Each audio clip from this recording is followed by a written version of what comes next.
রূপান্তর টেলিভিশন।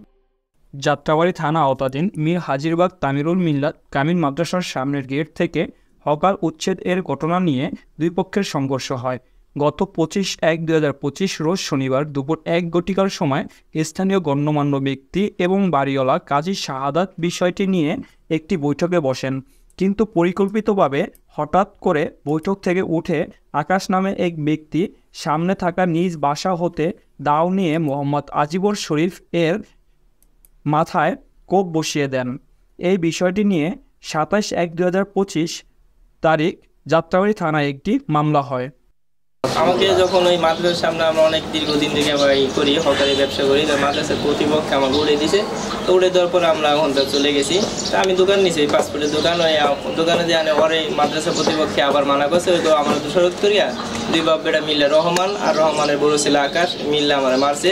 এই যে হাতে মারছে, এই জায়গায় মারছে, এই চলছে আপনার চোখে চলছে,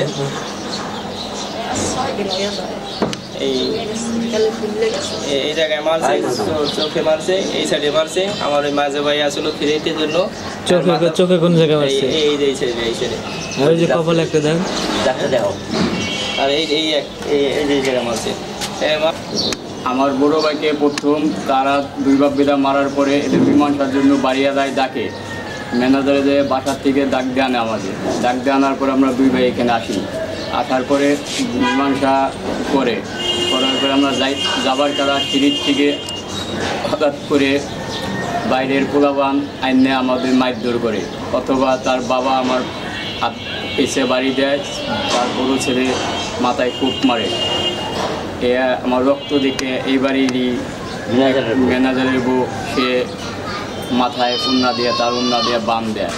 তারপরে আমি ঢাকা মেডিকেল যে চিকিৎসা করি, চিকিৎসা করার পরে আজকে আমি থানায় অভিযোগ দিই। অভিযোগ করার পরে আমি থানায় মামলা করি। এখন পর্যন্ত আমার আসামি ধরতেছে না, এই কারণে আমি আপনাদের কাছে অভিযোগ জানাই।